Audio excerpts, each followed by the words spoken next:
Ahora sí, vamos a empezar. Por ejemplo, el día de hoy vamos a hablar de 3 temas de que hemos visto anteriormente, como es el tema del divorcio, el tema del derecho de sucesiones y el tema de el Estado peruano, ¿ya? A ver, vayamos con el divorcio. Antes de hablar del divorcio, estuvimos hablando del matrimonio. El matrimonio era la unión voluntaria entre un varón y una mujer para hacer vida en común, para hacer vida conyugal. Pero a veces cuando las cosas no salen bien entre la pareja, entre los esposos, se opta por el divorcio, que es la disolución del vínculo matrimonial. El divorcio es la disolución del vínculo matrimonial, mediante la cual cesan las obligaciones entre el marido y la mujer, ¿no? Es decir, culminando el divorcio, que vendría a ser la disolución, entre ellos ya no hay un vínculo. Ese vínculo, obviamente, ha acabado, ¿no? Ha acabado ese vínculo. Entonces,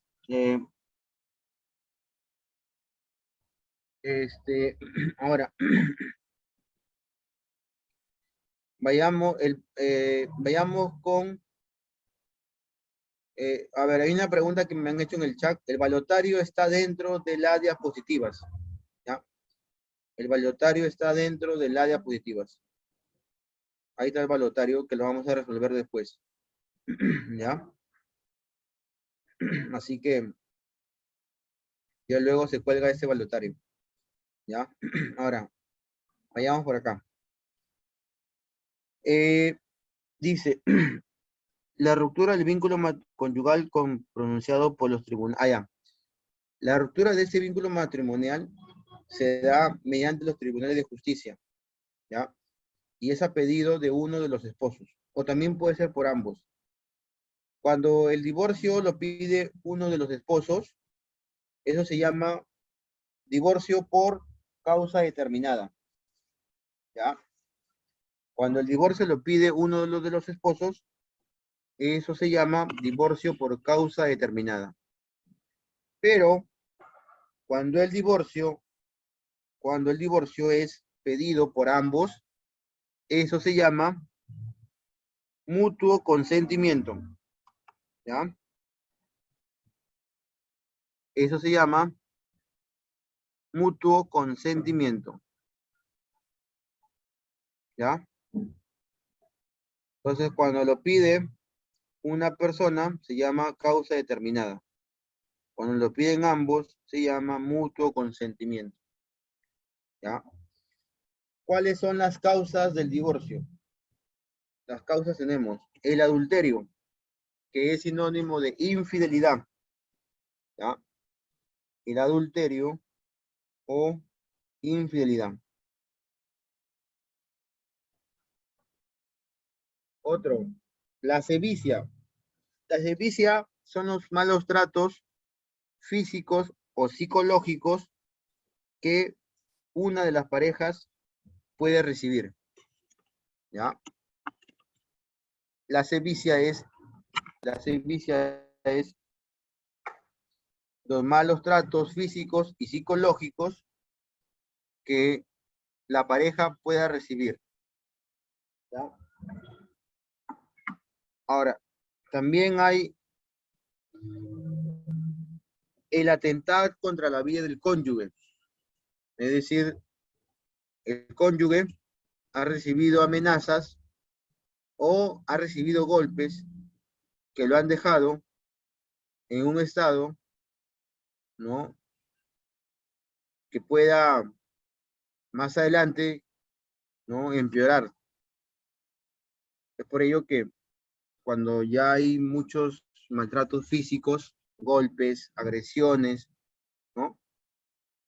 O puede ver, o hasta inclusive, ¿no?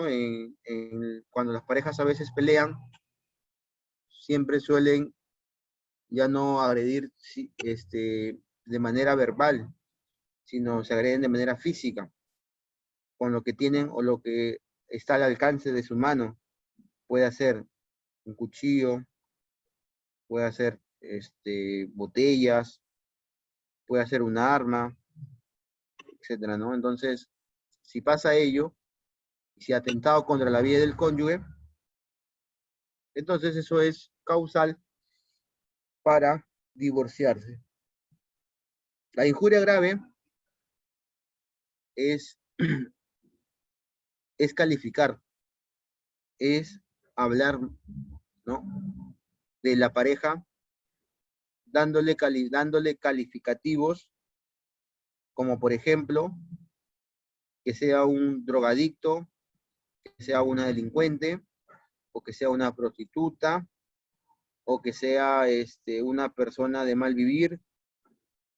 Tantas palabras que se pueden decir cuando se están peleando entre esposos. Entonces, eso se llama injuria grave. Injuria grave. Hablar mal, descalificar a la pareja. ¿Ya? Eh, También aparecen las consecuencias del divorcio. Dice que cesa la obligación alimenticia entre marido y mujer, ¿no? Obviamente, ¿por qué? Porque si ya están divorciados, lo más, lo más razonable es de que ya no vivan, ¿no? Ya no vivan ambos bajo el mismo techo y cada uno ya haría su vida, vivirían en diferentes lugares. Por ello es que cesa la obligación alimenticia entre el marido y la mujer. Otro, entre divorciados no hay derechos a heredar. Claro, el derecho a heredar se dan cuando son esposos, cuando son cónyuges, cuando habitan bajo un mismo techo. Pero si ya están divorciados, ya no habría este derecho de heredar, ¿no?, los bienes de uno de los cónyuges. Otro, el cónyuge divorciado, por su culpa, perderá los gananciales que proceden de los bienes del otro. Exactamente.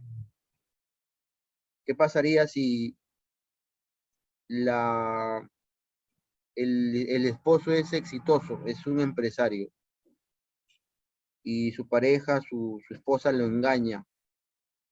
Fácilmente, este empresario la deshereda por haberla, por haberlo engañado, ¿no? Por haberlo engañado.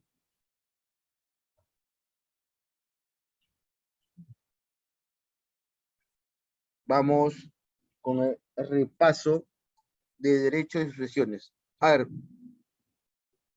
antes de repaso vamos con la práctica, ¿ya? Vamos con la práctica.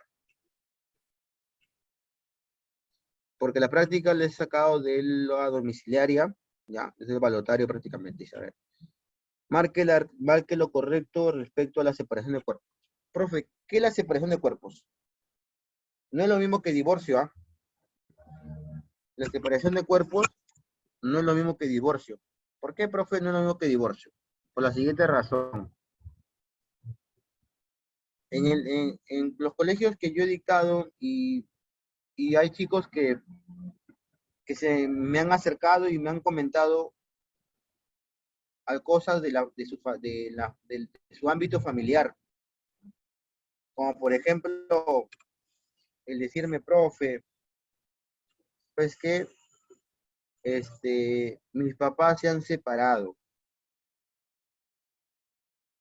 Ah, ya, es decir, que el papá ya no vive con su mamá, ya no vive con la mamá, y los alumnos son tan sinceros que me cuentan, ¿no? Y me dicen, se separaron, profe, porque mi papá le engañó a mi mamá. Ah, ya. O sea, el papá ya no vive con ellos, pero todavía están casados. Todavía no hay ningún trámite de divorcio. A eso se llama separación de cuerpos. Cuando el marido y la mujer ya no frecuentan bajo un mismo techo. El marido, el varón se fue a vivir solo, se fue a vivir a la casa de sus padres. Y la esposa, la mujer, se quedó con los hijos y viven en la casa en la casa, pues, ¿no? De quizás alquilada o quizás en la casa en la casa que ellos compraron, quizás, ¿no? Pero igual, eso es la separación de cuerpos. Pero todavía siguen casados. Ya no viven bajo el mismo techo, pero siguen casados. Pero cuando dicen, mis papás, profe, se han divorciado, la figura es otra ya. Porque ya no hay vínculo matrimonial. Aquí ya no hay vínculo matrimonial. Aquí ya no hay lo que es obligaciones ya. La obligación solamente sería con los hijos, pero ya no con la esposa, ¿no? Porque los hijos van a ser siempre hijos. Nadie va a quitar el derecho sobre ellos. Pero sí, con la esposa terminó todo vínculo matrimonial. Eso se da mediante el divorcio. Ya no hay obligaciones entre ambos. Pero ojo, los hijos, el papá tendrá la obligación de, de seguir, ¿cómo se dice? Pasándole dinero para su alimentación. La respuesta que te dice acá, la pregunta que es, dice, marque lo correcto respecto a la separación de cuerpos.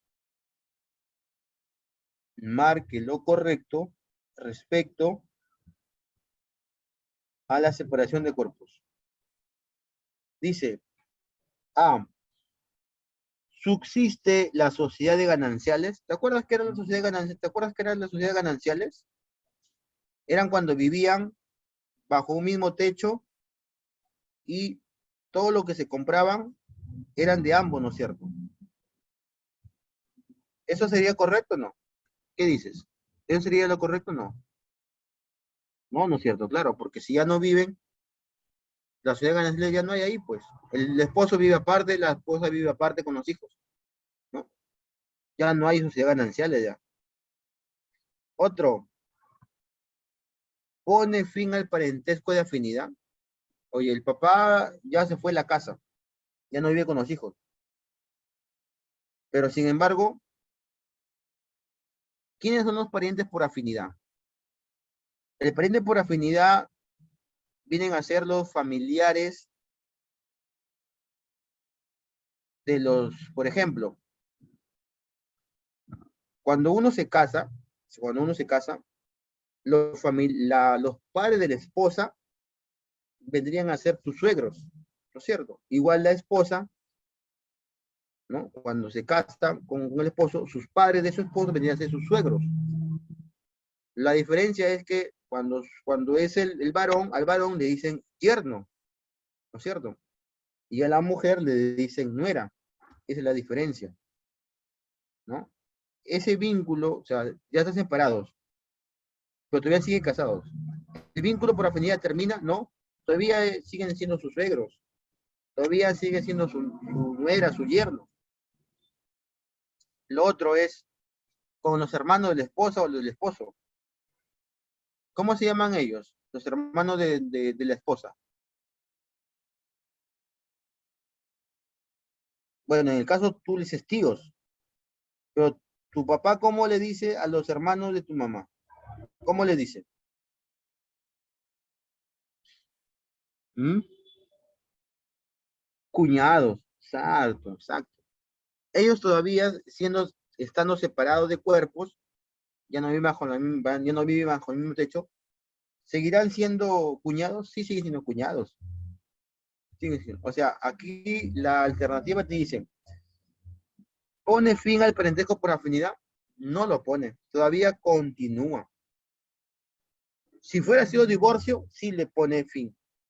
¿Ya? Otro, ¿subsiste el vínculo matrimonial? Vamos a ver, ¿ah? subsiste el vínculo matrimonial. Dice, o sea, ¿todavía hay vínculo matrimonial entre ellos? ¿Qué dices? Todavía, cuando ellos se separan de cuerpo, todavía ya no viven, pero pero todavía siguen casados. ¿Todavía existe vínculo matrimonial? Exacto, ¿no es cierto? Claro que sí. Todavía siguen siendo casados, todavía siguen siendo esposos, pero ya no viven porque están separados de cuerpos, ya no están compartiendo el mismo techo. Lo otro dice, cesa la patria potestad, o sea, que dejaron de ser padres, o sea, ellos ya no tienen obligación de corregir, el marido ya no tiene obligación de corregir a los hijos. Eso es falso. Se suspende la obligación económica del padre, o sea, porque ya se fue el papá de la casa, ya no tiene por qué pasarle dinero para sus alimentos. ¿Cuál es la respuesta, chicos?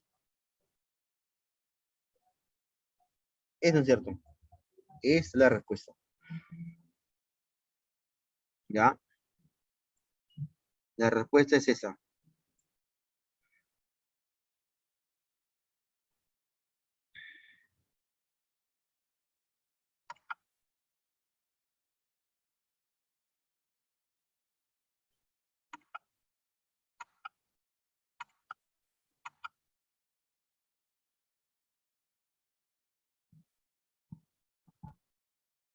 ¿Ya?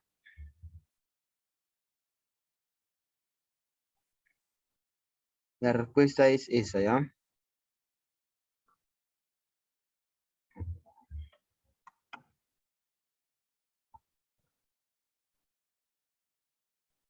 Esa es. Seguimos. Dice, esto es cuando en el Perú se aprueba el divorcio. Cuando en el Perú se aprueba, pasó a ser ley. Esa pregunta fue de temático. ¿Fue temático o fue domiciliaria? ¿Te acuerdas? ¿Qué marcaste tú?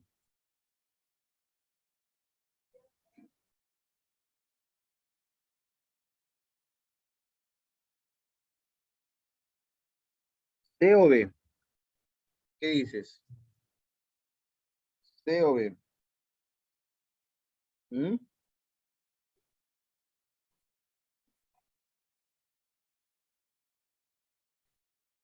Cuando,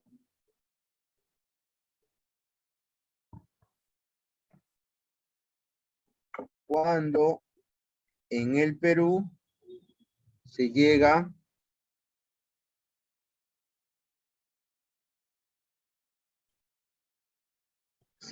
a oficializar el divorcio. ¿Mm?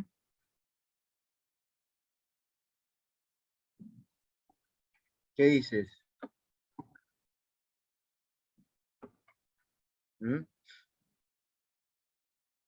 A ver, un momentito.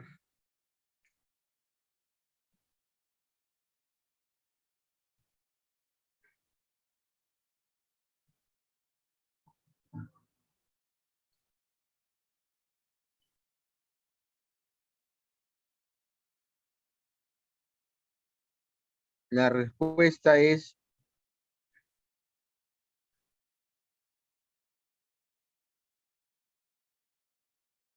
la respuesta es 1930, ¿ya? ¿Ya?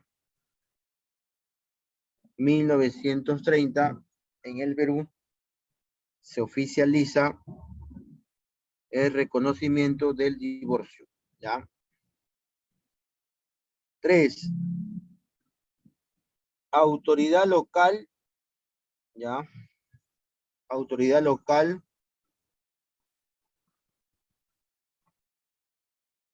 competente para resolver demandas de divorcios. ¿Qué dices? ¿Quién es la que puede resolver demanda de divorcio?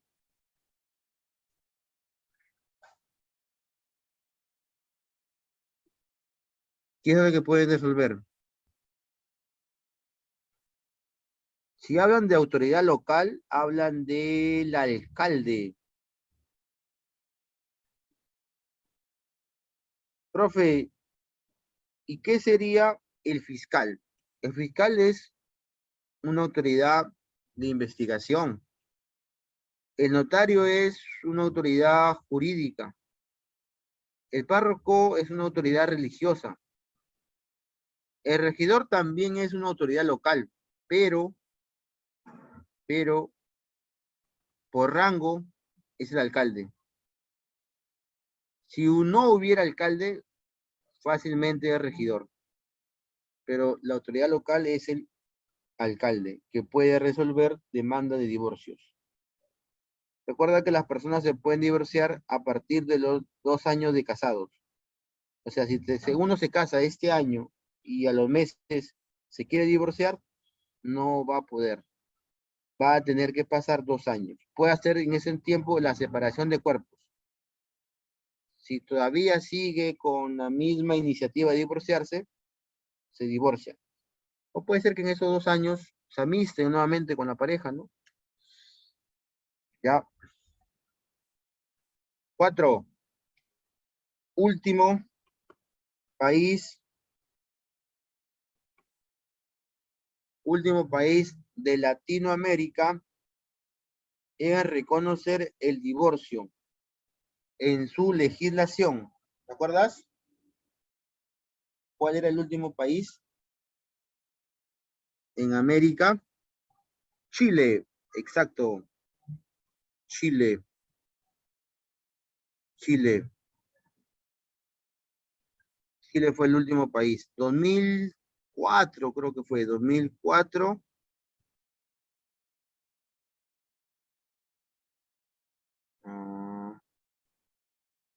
Chile lo reconoció en el año.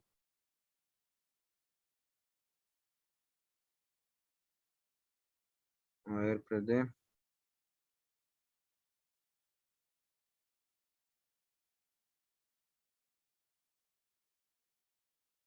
Chile lo reconoció en el año 2004 con el presidente Ricardo Lagos. ¿Recuerdan que les comenté? Ya. Chile. 5. ¿Cuál de los siguientes alternativas era considerado como sevicia para presentar una demanda de divorcio? ¿Te acuerdas? ¿Qué era la sevicia? La sevicia eran los malos ¿qué? Los malos tratos. ¿Ya? Los malos tratos.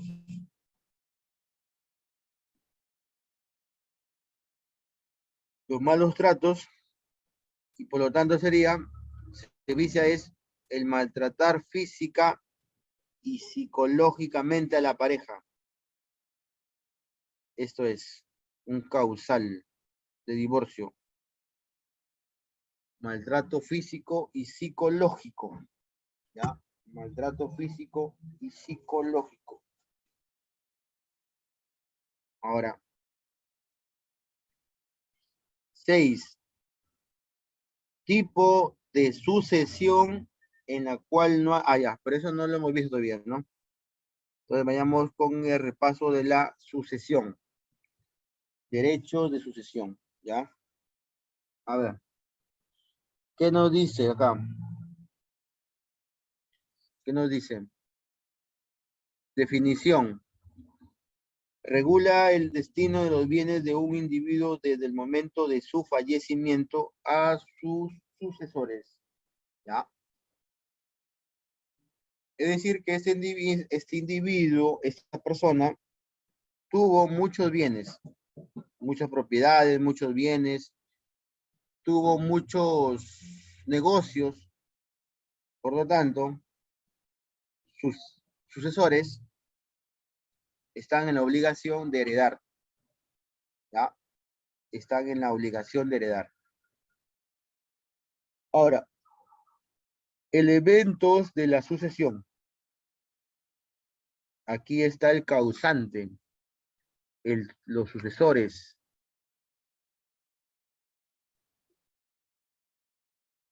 la albacea, el testamento y la herencia. ¿Ya?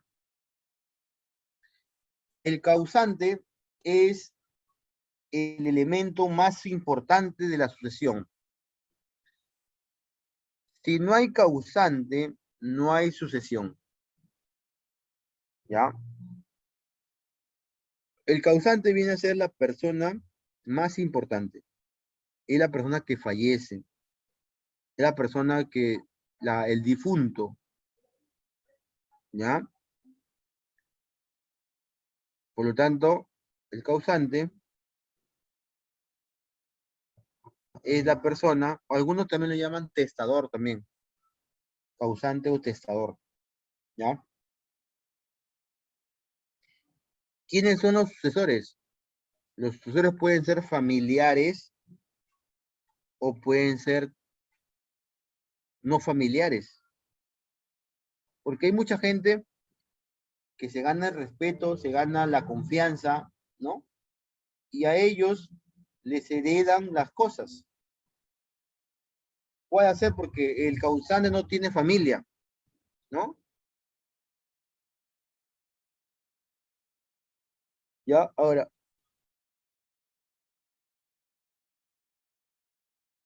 hay dos tipos de sucesores. Uno son los herederos, los otros son los legatarios. Herederos y legatarios. Si el causante fallece, ¿quiénes son los que heredan en primer lugar? Los hijos. ¿Y quiénes más? Descendientes. Es decir, los nietos y bisnietos hubiera del causante, ¿no? Los hijos, los nietos y bisnietos, ¿ya? Los hijos, los nietos y bisnietos, ¿ya? ¿Quiénes son los que heredan en segundo orden? Los padres y demás descendientes, es decir, los papás del causante, los papás del causante. Y si tuviera abuelos, y si el causante tuviera abuelos, también ellos heredan, porque ellos son sus ascendientes. Los abuelos vendrían a ser el papá de tu papá, ¿no es cierto? ¿Ya? En tercer orden, ¿quién hereda? En tercer orden, hereda el cónyuge, es decir, la esposa. El cónyuge, es decir, la esposa hereda. ¿Ya? Y la esposa.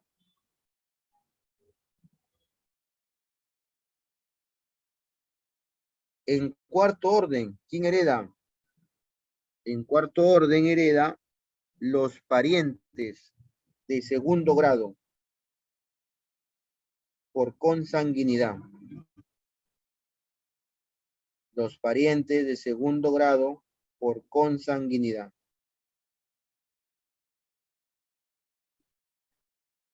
¿Quiénes son ellos? Los hermanos. Los hermanos. Hermanos. Quinto orden o en quinto lugar heredan los sobrinos o tíos. Tíos. En sexto orden, los parientes de cuarto grado con sanguinidad, los primos. Los primos. O sea, todo ello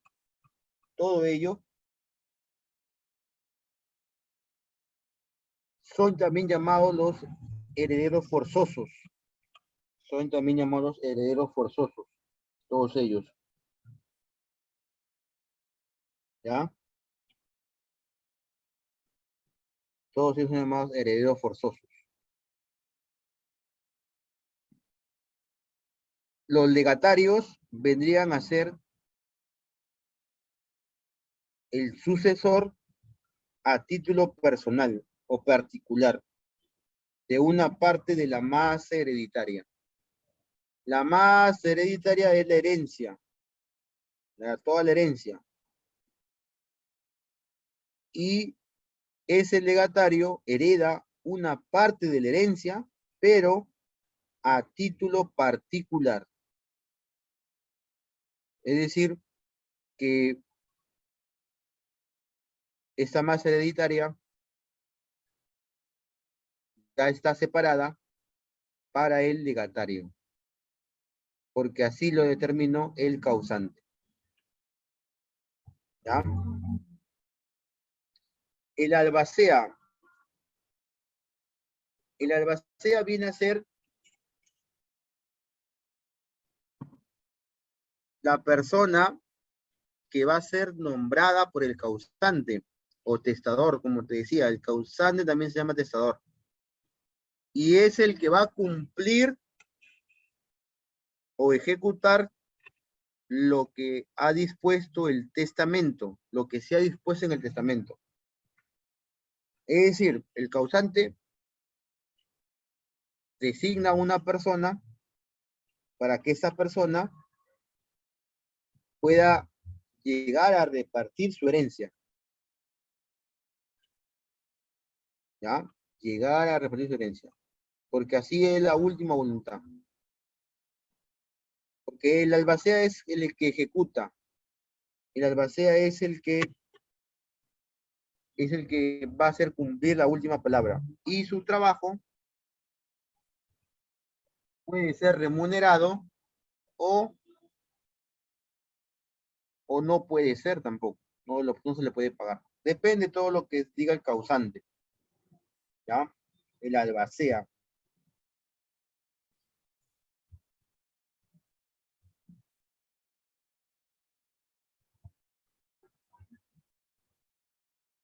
Mm,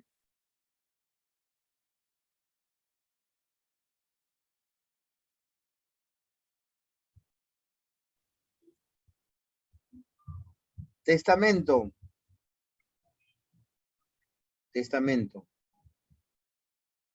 Documento que contiene la declaración de la última voluntad del causante. El causante pone a su disposición, vendría a ser, es el documento donde está escrito todo lo que se va a repartir y a quién se le va a repartir, ¿no? Es el documento donde el causante lo escribe, o puede él dictar, él puede dictar, ¿no? Y aquí está lo que dispone, es la última voluntad. En este documento dispone su última voluntad, ¿ya? Es el testamento. Hay varios tipos de testamento, ¿ah? Hay una pregunta que te hablan cuando el testamento se redacta en otro país. Ese testamento se llama testamento consular. Se llama testamento consular. ¿Ya? También hay un testamento, ¿ya? También hay un testamento llamado el testamento holográfico, ¿ya? ¿Qué es el testamento holográfico? El testamento holográfico es aquel testamento, ¿ya? Que lo escribe, que le escribe el mismo causante o el mismo testador. O sea, con su propio puño y letra, lapicero y todo, lo escribe. Eso se llama testamento holográfico. También hay otro tipo de testamento. Ese testamento se llama testamento marítimo. No lo, eso, el testamento marítimo es cuando, por ejemplo, se escribe en el mar. Puede ser que esta persona se fue de vacaciones, ¿no? Y, y que pues, ¿no? La persona dentro del mar sabe que tiene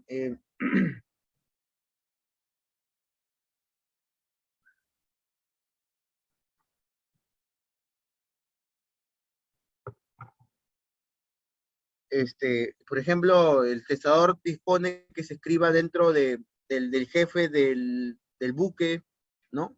Que están dentro para los familiares que van a heredar. Marítimo porque se escribe en el mar. También hay un testamento militar. El testamento militar se lleva a cabo cuando, por ejemplo, en las guerras, en las batallas, ¿no? Puede hacer que el causante sea herido de muerte. O sabe, pues, que uno sabe que en una guerra no se va a morir o a vivir.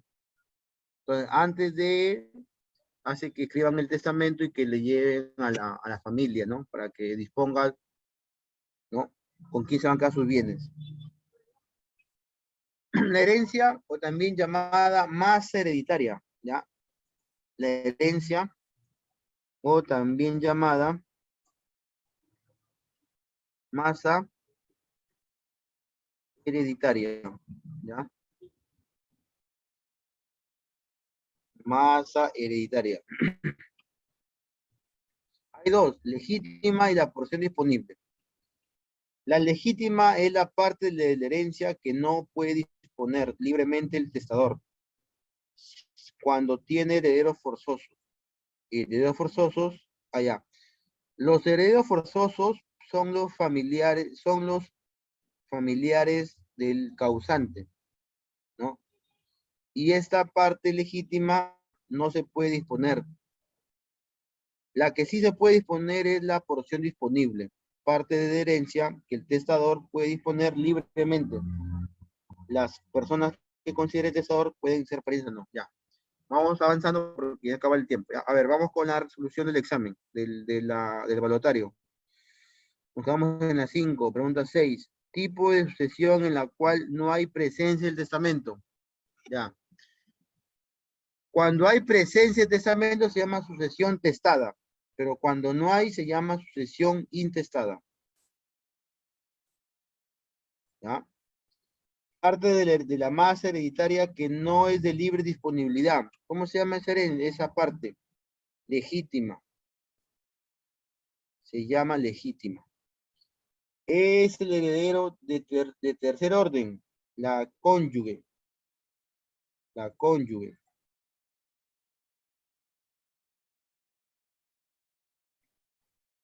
También genera testamento, testamento generado en el exterior del territorio consular. Aquella persona designada por el causante o la ley por la administración de la masa hereditaria por un tiempo determinado. Albacea. Es el albacea. ¿Ya? Ahora, el Estado, el repaso del Estado, aquí acabamos, ya dice, es la organización jurídica política de una sociedad concebida como nación con el propósito de representar a la sociedad. La estructura, aquí acuérdate que hay gobierno local, gobierno regional y gobierno nacional. Así se estructura el Estado. Gobierno local, regional y nacional.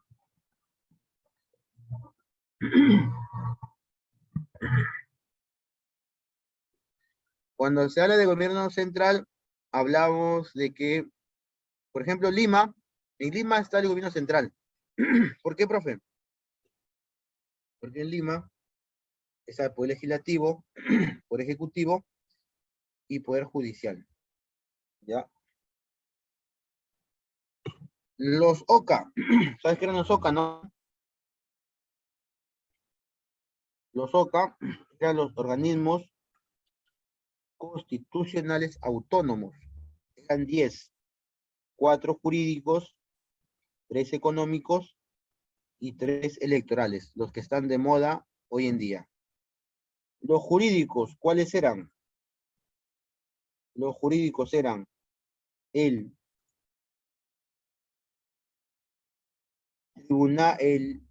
la Junta Nacional de Justicia, Ministerio Público, Defensoría del Pueblo y Tribunal Constitucional. ¿Ya?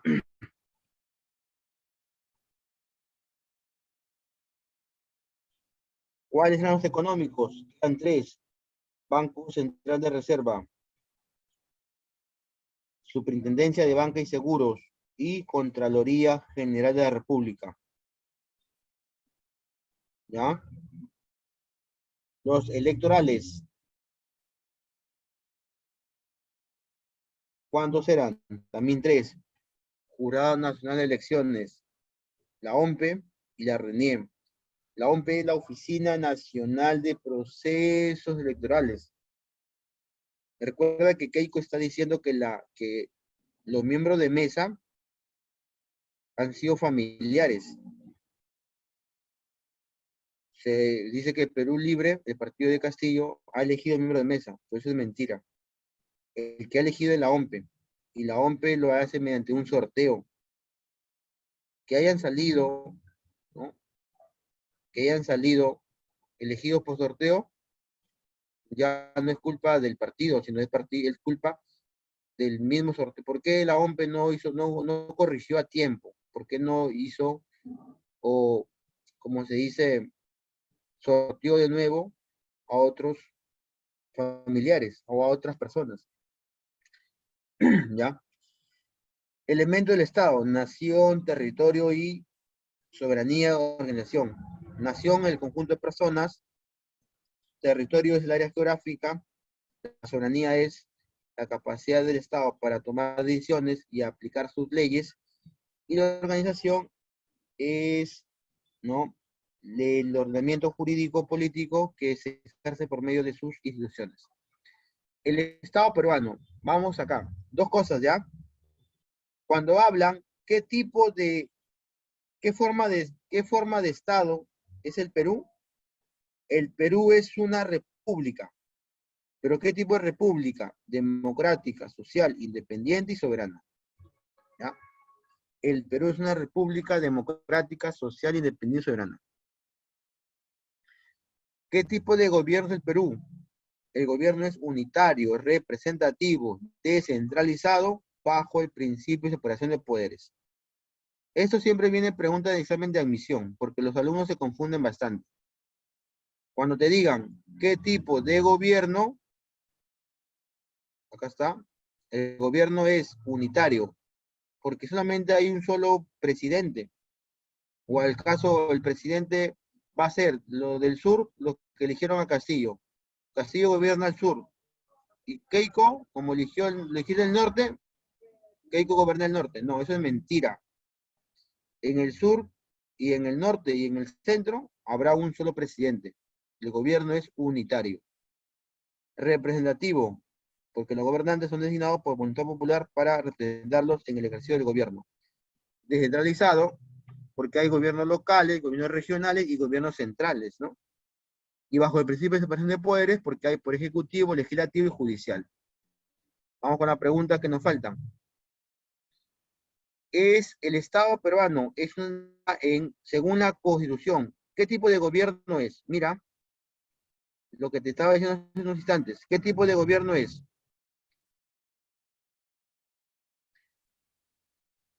¿Qué tipo de gobierno es? Unitario, representativo, descentralizado, bajo el principio de separación de poderes. Es el tipo de gobierno. Vamos a hacer acá, ¿ya? ¿Será un gobierno federado? No. ¿Será un gobierno representativo? Ya vamos a ver. ¿Será un gobierno soberano? ¿Será un gobierno independiente? ¿O será un gobierno dictatorial? La respuesta es esta. Es un gobierno representativo.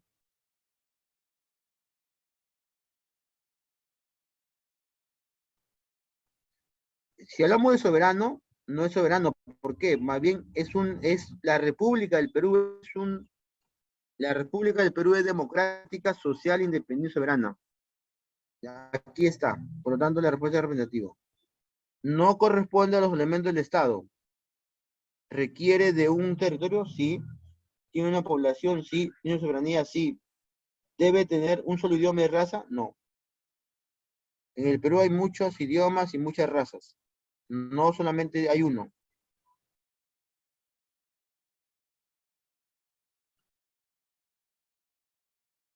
Está organizado por poderes, eso sí.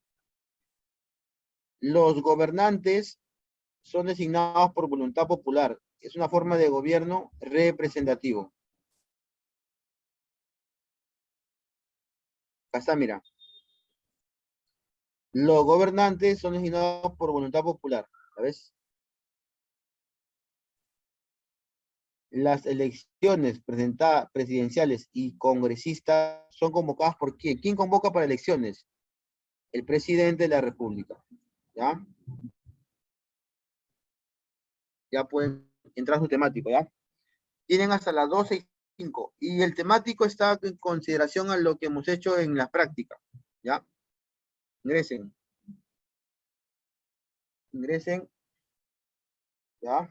Cualquier pregunta la hacen.